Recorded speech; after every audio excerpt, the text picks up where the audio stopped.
नमस्कार, मेरा नाम है शशांक और आज के इतिहास हिस्ट्री ऑफ द डे की सीरीज में आज हम 5 अक्टूबर का इतिहास पढ़ने वाले हैं।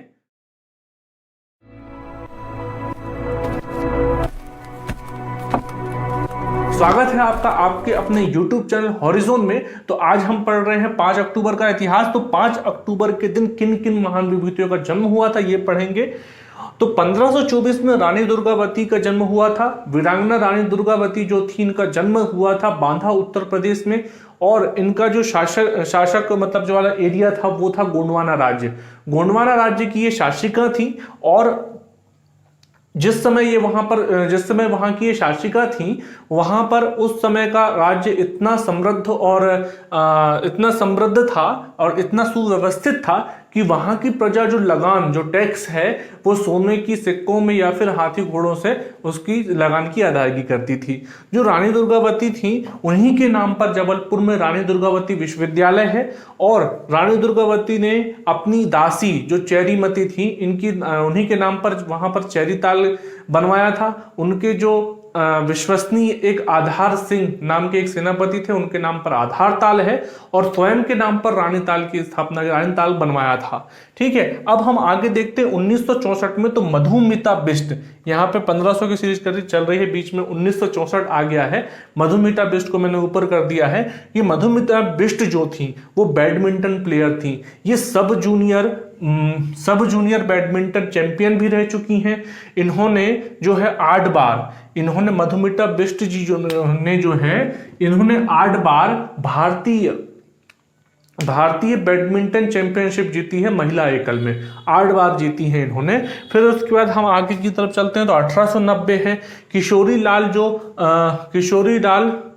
मशरूवाला जो है, तो हम देखते हैं यहां पर 1890 में कौन, किशोरी लाल मशरूवाला है। तो अच्छा हाँ, इसके बारे में एक चीज छूट गई। मधुमिता जो बिष्ट है, इन्हें 1982 में अर्जुन पुरस्कार मिला है और 2006 में पद्मश्री से सम्मान से नवाजा गया है। 5 अक्टूबर 1890 में किशोरी लाल मशरूवाला जी का भी जन्म हुआ था। ये तलाक, विधवा पुनर्विवाह जैसी प्रथा के प्रशंसक थे, उनके समर्थक थे।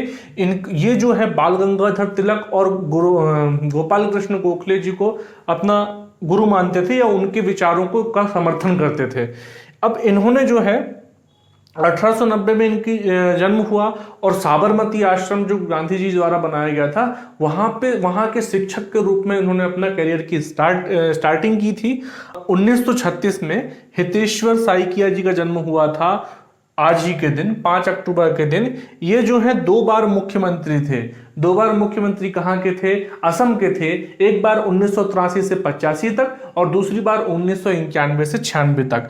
फिर देखते हैं हम 1940 में जन्म हुआ था हमारे नर बहादुर भंडारी जी का। ये जो थे सिक्किम के दूसरे मुख्यमंत्री थे। ये जो है सिक्किम के दूसरे मुख्यमंत्री थे। फिर हम देखते हैं किनका 1950 में जो जन्मे थे वो थे वी वैथिलियम थे। वी वैथिलियम जो थे ये 6वें मुख्यमंत्री थे, कहाँ के? पुदुचेरी के। फिर उसके बाद हम आते हैं आगे 1954 में गुरदास कामत जी का जन्म हुआ था और ये जो थे नेहरू और गांधी परिवार के बड़े करीबी माने जाते थे। ये लोकसभा कई बार 8वीं 10वीं 12वीं और 15वीं लोकसभा के सदस्य चुने गए थे। कौन? गुरदास कामत चुने गए थे। और ये जो है मैंने जैसा कि आप लोगों को बताया गांधी और नेहरू परिवार के करीबी माने जाते थे। अब हम देख लेते हैं 5 अक्टूबर की प्रमुख घटनाएं। तो 1805 में लॉर्ड कॉर्नवालिस का निधन हुआ था। कहाँ हुआ था? गाजीपुर में हुआ था। ये जो है 1805 में दोबारा जो है गवर्नर जनरल हमारे भारत देश के बने थे। जब ब्रिटिश कालीन भारत था वहां के गवर्नर जनरल थे दूसरी बार। पहली बार कब बने थे? तो ये बने थे 1786 से लेकर के 1793 तक। 1786 से लेकर 1793 तक बने थे। दूसरी बार ये बने कहाँ? 1805 में जून में, और अक्टूबर में इनका निधन हो गया गाजीपुर में। दूसरा हम देखते हैं कि 1988 की बात करें तो ब्राजील में संविधान सभा द्वारा संविधान को आज मंजूरी मिली थी। तीसरा हम देखें 1989 में तो न्यायमूर्ति मीरा साहिब फातिमा बीबी सुप्रीम कोर्ट की पहली महिला जज बनाई गई थी। फिर हम देखें 1997 में तो प्रधानमंत्री इंद्र कुमार गुजराल द्वारा नील नदी के स्रोत जिंजा में जिंजा में महात्मा गांधी जी की प्रतिमा का अनावरण किया गया था। इंद्र कुमार गुजराल जी कौन थे? हमारे देश के पूर्व प्रधानमंत्री। ये जनता पार्टी, भारतीय जनता पार्टी से संबंध रखते थे। 1997-98 में ये भारत के प्रधानमंत्री रहे थे।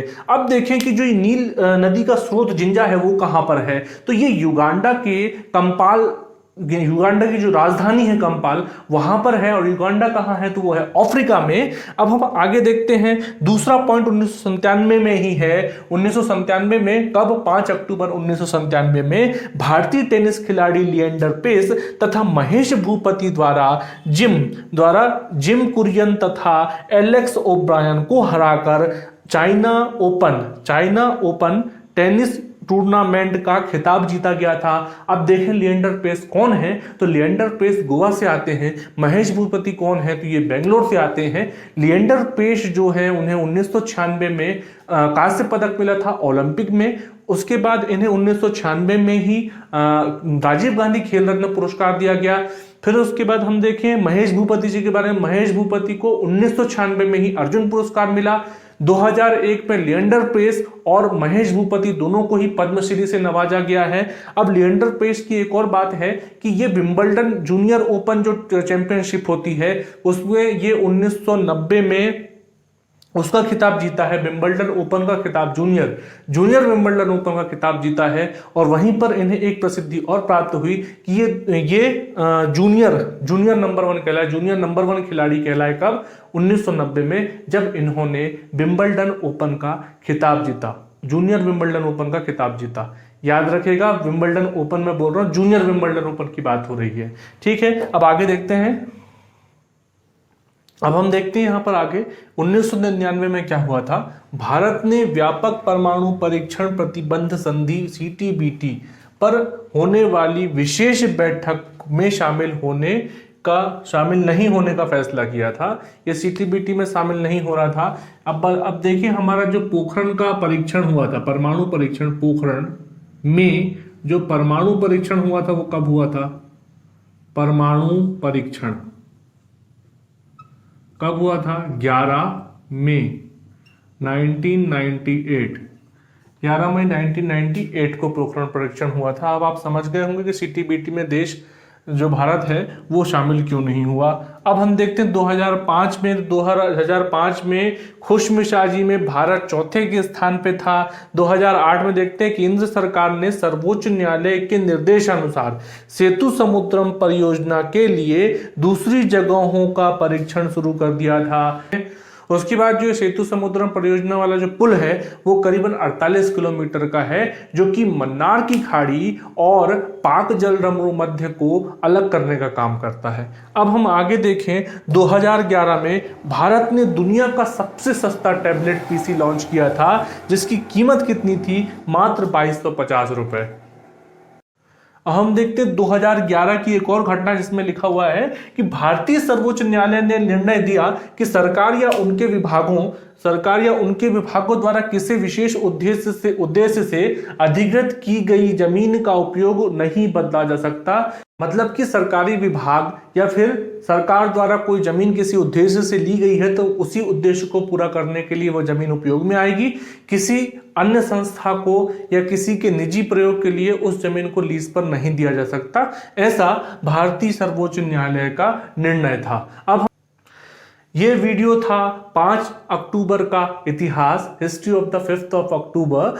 तो यदि आपको ये वीडियो पसंद आया है तो वीडियो को लाइक करें, शेयर करें, कमेंट करें। मेरा वीडियो निरंतर देखने के लिए चैनल को सब्सक्राइब करें। मेरा वीडियो सबसे पहले देखने के लिए बेल आइकन को प्रेस करना ना भूलें। Thank you so much.